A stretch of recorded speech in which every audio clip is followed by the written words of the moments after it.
আরেক শ্রেণীর মানুষ আছে যাদের কবরে ফিতনা হয় না, কবরে কোনো আযাব হয় না, মুনকার নকির আসে না। তারা হলো যারা মুসলমানদের নিরাপত্তা দেয়, মানুষের নিরাপত্তা দেয়, যারা আমাদের বাংলাদেশের হিসাবে সহজে বোঝার জন্য বলছি, বিজিবি, গোয়েন্দা বাহিনী, তারপরে সেনাবাহিনী, পুলিশ বাহিনী, বিভিন্ন বাহিনী, তারা যদি কোনো দুর্নীতি অপরাধ না করে মানুষের সেবা করা, মুসলমানদের সেবা করার নিয়তে এই ডিউটি করে, চাকরি তো আছেই, তাহলে এই চাকরির কারণে তারা কবর জগতে শান্তিতে থাকতে পারবে, কোনো টেনশনই করা লাগবে না। কিন্তু অধিকাংশই তারা পারে না। যারা পারে তাদেরকে আল্লাহ সম্মানিত করবে, কবর জগতে তাদেরকে সম্মানিত করবে। প্রিয় হাজিরিন, আজকে আব্দুর রহিম মাস্টার সাহেব চলে গেলেন জুমার রাত্র। এই রাতটা এমনিতেই দামি রাত, একটা সম্মানের রাত, ইজ্জতের রাত। আমরা সুন্নি মুসলমান, আমাদের পরিচয় আমরা সুন্নি মুসলমান, এই জন্য নবীর দরুদ সালাম বেশি পড়ি।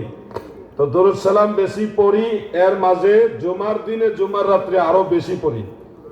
এটা আমাদের প্রিয় একটা ইবাদত, প্রিয় একটা কাজ, নবীর দরুদ সালাম। এটা আমাদের আনন্দেরও একটা কারণ, নবীর দরুদ শরীফ পড়তে পারলে ভালো লাগে। জুমার দিনটা হলো দরুদ শরীফ বেশি পড়ার দিন।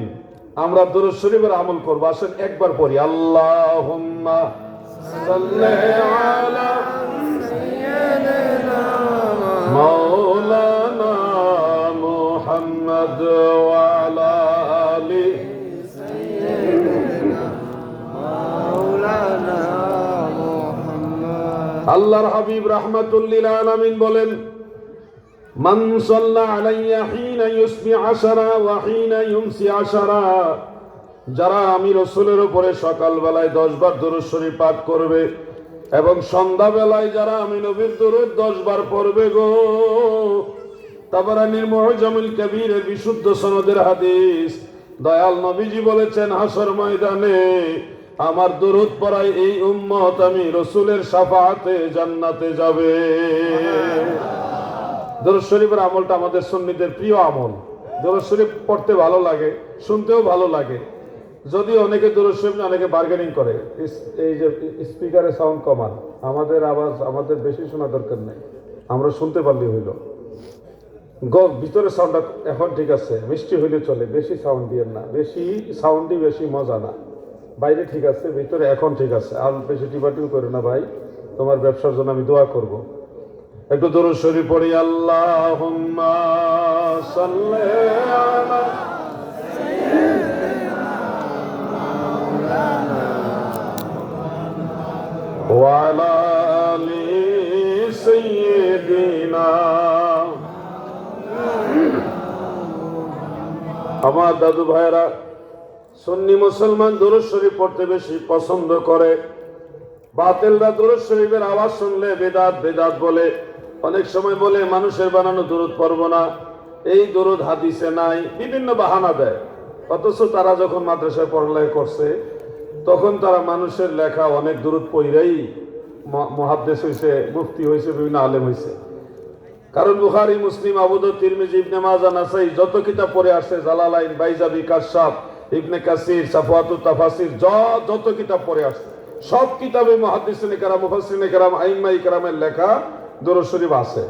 এখন আমরা যখন দরুদ শরীফ পড়ে তখন তাদের অ্যালার্জি ওঠে, যে দরুদ শরীফ পড়ে কেন, মানুষের বানানো দরুদ, এটা পড়া যাবে না, বেদাতি দরুদ। অথচ বড় বড় ইমামদের লেখা দরুদ তারা তাদের কিতাবের মধ্যে পড়ে আসছে, ওই সময় তাদের অসুবিধা হয় নাই, অসুবিধা হয়েছে আমরা যখন পড়ি তখন। আসল বিষয়টা হলো তারা সুন্নি জামাতকে অপছন্দ করে, এটা হলো মূল অ্যালার্জি। সুন্নি জামাতকে তারা পছন্দ করে না। আসলে সুন্নি জামাতটা কি আমাদের জামাত না মদিনাওয়ালার জামাত? মদিনাওয়ালার দল, সাহাবায়ে কেরামের দল। এখানে হিংসা করে তো আপনার লাভ নাই, আপনার লস, আপনি ক্ষতিগ্রস্ত হবেন। আমরা দরুদ শরীফ বেশি পড়ি কেন? দরুদের পিছনে সবচেয়ে বেশি লাভ হলো আল্লাহর নবীর শাফাআত পাবো। কারণ আমরা জানি আমরা গুনাহগার, আমাদের আমল যাই করি এগুলি আল্লাহ তাআলার দরবারে কবুলিয়তের যোগ্যতা রাখে না, কোনো না কোনো ত্রুটি থাকে। এই জন্য আল্লাহর কাছে বলি, আল্লাহ ভুল ত্রুটি মাফ করে দিয়েন, দয়াল নবীর উসিলায় কবুল করেন। বারবার এটা বলি, আমাদের দুর্বলতা আমরা স্বীকার করি। এই দুর্বল মানুষ বিদায় আমলেও দুর্বলতা আছে। এই জন্য আমরা নবীর শাফাআতের আশায় থাকি। হাসরের ময়দানে দয়াল নবী যে আমাদেরকে তরাইয়া জান্নাতে নিব, এই আশা আছে। আছে না নাই? সবাই বলেন আছে না নাই? আমার ভাইরা এখনই জানাজা দিয়ে দেন। আচ্ছা ঠিক আছে, আর ওয়েটিং এ রাখার দরকার নাই, তাহলে অনেক দেরি হয়ে গেছে। তাহলে আমরা লাশ এমনি তো ওয়েটিং এ রাখা ঠিক না, আমরা প্রস্তুতি নেই, প্রস্তুতি নেন। আর আলোচনা আপাতত স্থগিত, জানাজার পরে দোয়া হবে, দোয়ার পরে আবার আমরা আলোচনা শুরু করবো। আপাতত